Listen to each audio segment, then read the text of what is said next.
tahu. Pertama, tidak sholat, maksudnya selain sholat Jumat, kita bisa sholat di rumah.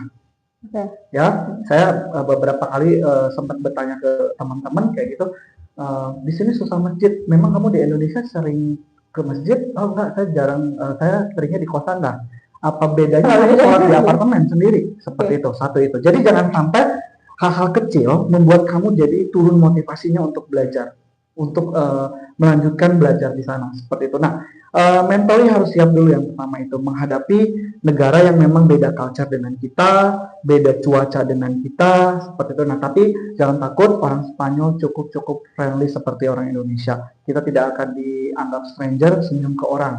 Nah, budaya kita kan begitu, tidak kenal sama orang, kadang kita senyum. Nah, generasi sekarang yang saya lihat, kalian males ya kalau ketemu orang terus diajak senyum, seperti itu. Nah, sudah mulai nih ke barat-baratan Gen Z di Indonesia gitu kan, kayak gitu. Nah, hal-hal itu yang harus disiapkan, perubahan. Terus contoh kecilnya, makan siang kamu biasa makan malam jam 5 misalkan sampai jam 7, apalagi yang nge-gym atau diet jam 6 atau jam 7 harus stop. Di sana mungkin restoran baru buka untuk siap makan malam itu setelah jam 8 malam.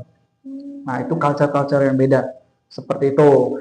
Dan saya tidak mau bahas di sini karena mungkin terlalu sensitif, hal-hal kehidupan anak muda saya tidak mau bahas di sini. Yang pasti hal-hal kecil seperti itu jangan sampai mengganggu. Dan culture yang bikin shock juga adalah mungkin tepat waktu. Ini yang selalu jadi kendala untuk orang Indonesia. Saya dan teman-teman saya, pokoknya kalau bis itu 7.10 akan pergi, ada lagi 7.20, ya silahkan tertib dengan itu. Artinya 7.08, 7.09 harus sudah di halte. Kelas mulai jam 8, 7.55 harus sudah duduk di kelas. Kalau kata dosen kita kasih kompensasi 5 menit, ditunggu sampai 5 menit. Setelah itu tidak bisa masuk biasanya. Dan hal-hal yang seperti itu, telatnya, negosiasi untuk hal-hal yang sulit supaya mudah, itu hati-hati ya. Di Indonesia mungkin bisa, di sana tidak bisa ya. Janjian imigrasi jam 9 ya harus datang jam 9. Jangan datang jam 9.15, 9.20. Kalau kamu datang telat mungkin ngambil antrian lagi, datang lagi minggu depannya, itu yang akan mempersulit kalian. Jadi memang disiplinlah dari sekarang, mulai searchinglah kota atau negara mana yang akan kita datangi. Di apartemen kita itu banyak makanan halal atau tidak, ada tidak pasar yang memang orang Maghreb atau orang Arab yang jual makanannya. Saya juga dulu begitu, saya beli ikan setiap hari Selasa atau Jumat di mana penjualnya adalah orang Arab.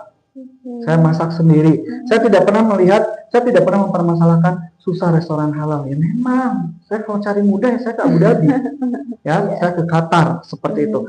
Ya, jangan sampai hal itu yang membuat suatu cerita yang jadi orang-orang lah di sana susah makan halal. Ya sudah, jangan makan. Ya, kayak gitu. Jadi memang mental memang yang harus disiapkan, karena memang dengan shock, beberapa perbedaan budaya itu yang bisa membuat shock dan membuat orang menjadi mundur motivasi. Itu salah satu tantangan terbesar kita juga ya. Betul, kayak gitu. Sebagai warga Indonesia. Betul, jangan juga karena memang mohon maaf, saya melihat SD, SMP, SMA negeri terutama kerudung itu seperti wajib. Saya mohon maaf agak sensitif ya, seperti itu. Nah, jangan juga ketika sudah berkerudung datang ke sana dibuka.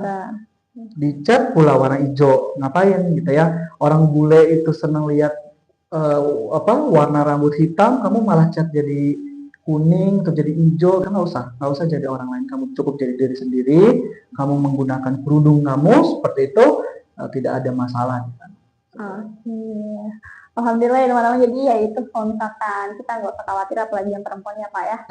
Untuk memakai kerudung ya sudah, di sana-sana tetaplah pakai kerudung ya. Jadi jangan tahu kayak apakah kita harus disuruh buka nih. Iya, takutnya dijauhi sama temannya. Enggak, mereka cukup menghargai. Ketika ada makan dengan mereka pun, kamu cukup bawa jus kamu sama makanan yang kamu bikin dari rumah misalkan. Terus nanti mereka akan tanya, kamu nggak makan non halal ya? Mereka selalu bertanya begitu, karena respeknya mereka seperti itu. Luar biasa ya Pak, toleransinya juga ya Pak, tadinya Bapak bilang sangat kuat ya di sana, jadi oke, aman.